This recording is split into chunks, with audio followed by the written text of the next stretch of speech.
I've been lucky. I've played a few characters from Belfast in my career, and I hope that to be a continuum throughout my career. But this one is, I mean, literally called Belfast. It's not going to get that much more personal if you're from that place.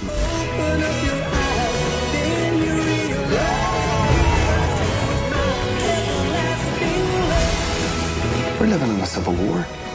What do you want? Hi Jimmy, this is Francisco from Sopitas in Mexico. How are you? I'm good, man. How are you? I'm doing great.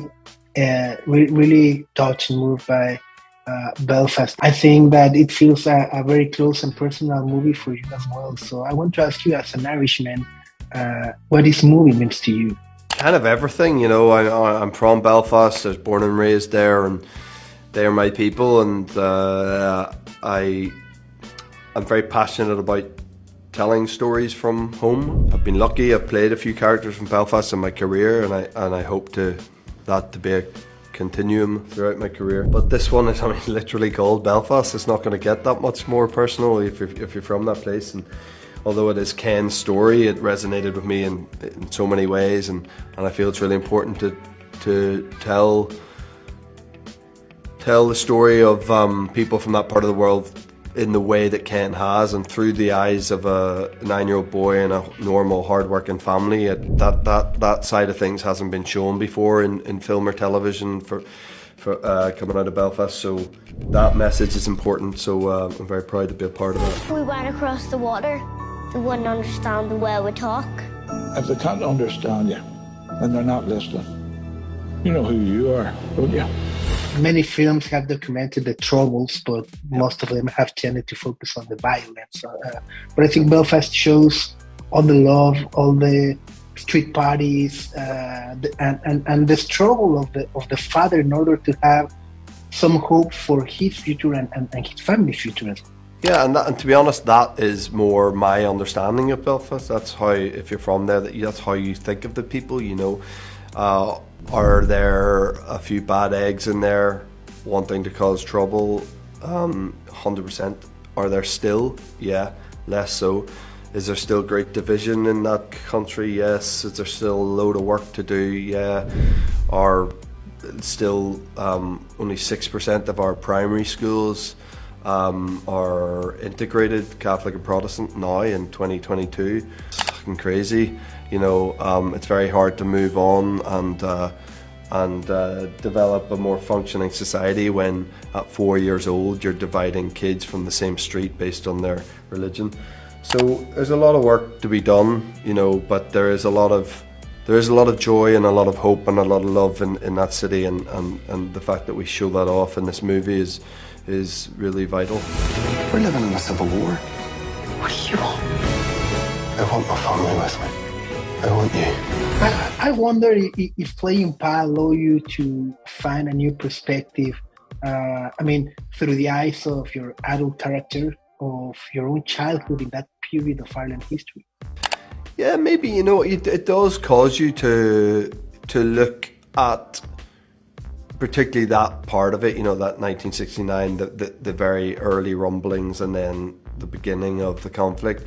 It's weird looking at it with hindsight, you know. It's weird knowing what Pa didn't know, that you're making that decision to take your family away for a safer passage, of safer life. He didn't know it was going to go on for 30 years. You know, it's kind of crazy researching that and trying to get your head into that space, knowing that it went on until 1998, and you know, so that was interesting, trying to sort of work out where your head would have been at that time, where you just, everything had changed, you know, pretty much overnight, and you weren't someone who's politically driven or driven by religion, but that still have to make a massive choice like that of whether you keep your family there or you take them away. So it was, you know, but luckily you have Ken there to ask, you know, it's just resource at all times, you know. Why are you sending us to church? Because your granny'd kill me if it didn't. We're not deaf back here. How was the approach with Ken Brown? I mean, it's his vision, and but as well, you live all this history, and I mean as well the music with Van Morrison. I think Van Morrison was born and raised near that that town. So how was the approach in the set? Yeah, I mean, he was just like meticulous in his planning. You know, it was the best run set I've ever been on. We always started on time. We never ran over. We never had 20 minutes at the end of a day to shoot some big important scene. Like, it was just, he was always so on top of things. And, you know, Ken works with the same crew a lot. It's always the same DP, Harris Zambaluka. It's always the same production team. That makes a big difference, you know. So it's a well-oiled machine. All these people know how to work with each other. We're also shooting in the middle of COVID. We're the first film in the UK to shoot during COVID, so there's all kinds of protocols to go to, which you think would cause it to be chaotic, but it wasn't. It was very, very organised. But the main thing about it was fun. It was really fun. There's a real sense of we were here to play, and you know, that all started with Ken, you know, and we were all felt very happy to be a part of it, you know, and play out his vision of that time and that place. And you know, the Van Morrison, if you're from Belfast, whether you even want to admit it or not, you're a Van Morrison fan. He is born into the very fabric of your soul. Van Morrison's obviously a big draw across the world, but like, people from Belfast, I don't think anyone sort of encapsulates the sound of that city better than him. So it's actually given me almost a new appreciation of Van, because like hearing his music and hearing his music set to images of Belfast, it all made even more sense than it does anyway, you know, because he is such a Belfast boy. So yeah, it was a very cool thing to be aligned in a workspace with the likes of Van Morrison when you're such a fan like I am. Belfast will still be here when you get back. Will you? I'm going nowhere you won't find me.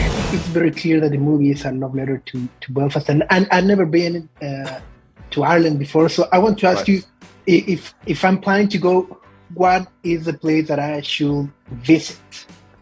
Well, your favorite place to hang around in Belfast? Do you drink? Yeah. That was far too enthusiastic, your response there. Yeah, well, you know, there's just great pubs in Belfast. There always has been, but there's now, I think, 3 Michelin-starred restaurants. You know, it's unbelievable food scene in Belfast. But there's an area of Belfast now that wasn't really where you went when I was growing up there, but now when I'm back, is a place to be. It's called the Cathedral Quarter. It's lots of cobbled streets. That cars aren't really allowed down. There's one street where cars are allowed down, but it's pretty pedestrian. It's where some of the best bars are, some unbelievable restaurants, bars that have been there for hundreds of years. That's the place to find yourself, the Cathedral Quarter. Get one of the best pints of Guinness you've ever had in your life. And, that's great. Well, thanks so much for the time. Congratulations on the movie, and of course on all the awards and nominations that are well deserved. Thanks, man. I appreciate it. Thank you.